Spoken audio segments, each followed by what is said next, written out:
मां गंगा के आंचल पर राम कथा मंदाकिनी शोभा यात्रा का तुलसी घाट से ही वार्षिक आयोजन अपने औचित्य एवं सार्थकता को स्वयं प्रमाणित करता है। भारत में शोभा यात्राओं की परंपरा बहुत पुरानी है। जिस काशी में गंगा तट पर तुलसी घाट पर रामचरितमानस जैसे महान ग्रंथ का सृजन हुआ हो, ऐसी नगरी में रामनवमी के दिन मां गंगा की आंचल पर राम कथा मंदाकिनी शोभा यात्रा का तुलसी घाट से ही वार्षिक आयोजन अपने औचित्य एवं सार्थकता को स्वयं प्रमाणित करता है। इस शोभा यात्रा के माध्यम से महादेव की नगरी काशी के श्रद्धालु भगवान श्री राम का साक्षात्कार करते हैं, उनके मर्यादित जीवन को अंगीकार करते हैं। वर्ष 1988 में जब रामायण की धारावाहिक के रूप में लोकप्रियता से पूरा भारतवर्ष राममय हो गया था, उस समय काशी की धर्मपरायण जनता को अवसर प्राप्त हुआ रामायण को जीवंत करने वाले कलाकारों के स्वागत एवं अभिनंदन का। भारत विकास परिषद के नेतृत्व में श्री राम कथा मंदाकिनी शोभा यात्रा गंगा की लहरों पर बजड़े में राम दरबार की भव्य झांकी सजाकर निकाली गई, जो तुलसी घाट से प्रारंभ होकर प्रहलाद घाट पहुंचने तक सभी घाटों पर लाखों की संख्या में काशी की जनता ने हर हर महादेव के उद्घोष के साथ महादेव के आराध्य का स्वागत एवं अभिनंदन किया। उसी समय से प्रत्येक वर्ष चैत्र मास की रामनवमी के पावन पर्व पर श्री राम कथा मंदाकिनी शोभा यात्रा का आयोजन होता चला आ रहा है। श्री राम ने केवल शबरी निषाद आदि को सम्मान देकर जन्म और जाति के आधार पर ऊंच नीच की अन्याय मूलक मान्यताओं का उन्मूलन किया, जिसका पालन समिति द्वारा केवट बंधुओं को केसरिया साफा बांधकर किया जाता है। साथ ही गंगा के निर्मलीकरण और अविरलता को घाटों की स्वच्छता का संदेश भी इसी शोभा यात्रा के माध्यम से प्रचारित किया जाता है। अपनी संस्कृति एवं मां गंगा के महत्व से नई पीढ़ी को अवगत कराने के लिए प्रहलाद घाट पर बच्चों द्वारा प्रभु के स्वागत में सांस्कृतिक प्रस्तुतियां कराई जाती हैं, जो बाल मन में संस्कारों की अमित छवि जागृत करती है। कार्यक्रम के समापन से पूर्व विशिष्ट जनों का सम्मान एवं 3 श्रेष्ठ झांकियों का पुरस्कृत किया जाता है। उसी कार्यक्रम को लेकर एक पत्रकार वार्ता दिनांक 4 अप्रैल 2025 को सायकाल 5 बजे होटल सूर्य में आयोजित किया गया है। इस वर्ष की रामनवमी पर श्री राम कथा मंदाकिनी शोभा यात्रा दिनांक 6 अप्रैल 2025 को सायकाल 4 बजे से तुलसी घाट से निकलेगी। उक्त शोभा यात्रा का समापन समारोह सायकाल 7 बजे मैसासुर घाट राजघाट होगा। मैं सेवा भारती काशी प्रांत का अध्यक्ष हूँ और भारत विकास परिषद और नवीन जी के द्वारा आयोजित राम कथा मंदाकिनी शोभा यात्रा, जिसमें मेरे पिताजी भी सम्मिलित हुआ करते थे, 1988 से चल रही है। मैं सौभाग्यशाली हूँ कि मुझे इसके मार्गदर्शक मंडल में रखा गया है। आप इस शोभा यात्रा में आपका व्यक्तिगत योगदान कितना होगा? देखिए, मेरा तन मन धन तीनों लगा हुआ है और जिसको कहते हैं हम संग में गीत गाते हैं, तन समर्पित, मन समर्पित और यह जीवन समर्पित, तो हमारा तीनों उसमें समर्पित है। हम लोग पता नहीं किस भावना से इस कार्य को करते हैं।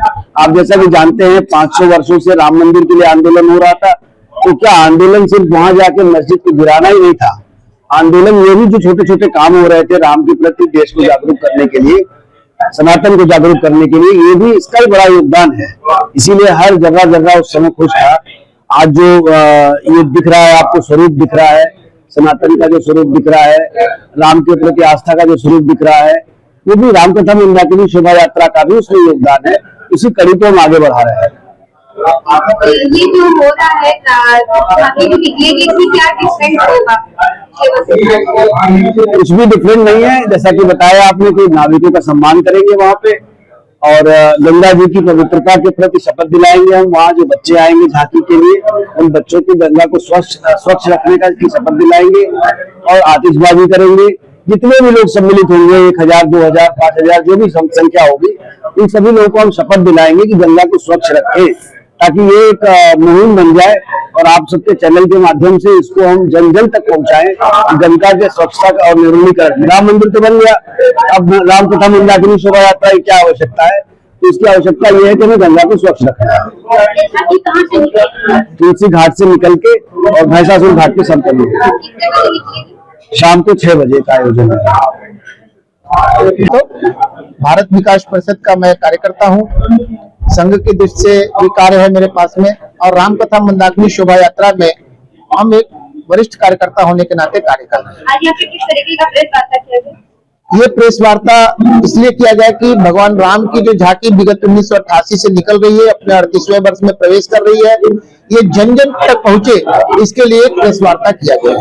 कितनी झांकियां निकाली गई? इस बार 20 झांकियां निकलेंगी, जो विभिन्न प्रकार के भगवान राम के जीवन से लेकर राज्याभिषेक तक के सभी कालखंडों का उसमें जीवंत मंचन होगा। ये सड़क से जाएगा कि घाट घाट? जैसा नाम है राम कथा मंदाकिनी शोभा यात्रा, भगवान राम की कथा माँ गंगा के आंचल पे निकल रही है, इसलिए इसका नाम राम कथा मंदाकिनी शोभा यात्रा। प्रशासन से क्या मिला?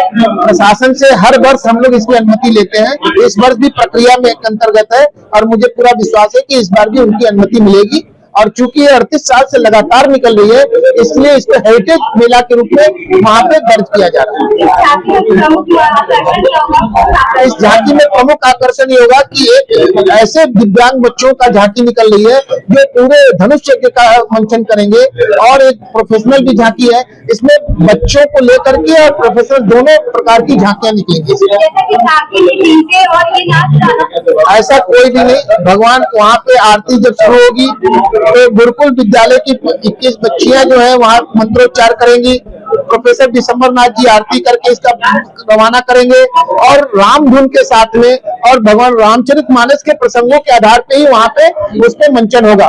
इस प्रकार किसी प्रकार के डीजे और इस सब का कोई वहाँ पे वो नहीं रहेगा। अतिथि को इस कार्यक्रम में मुख्य अतिथि के रूप में अपने उत्तर पूर्वी दिल्ली के सांसद आदरणीय श्री मनोज तिवारी जी हैं, जिनके आने की पूरी संभावना है।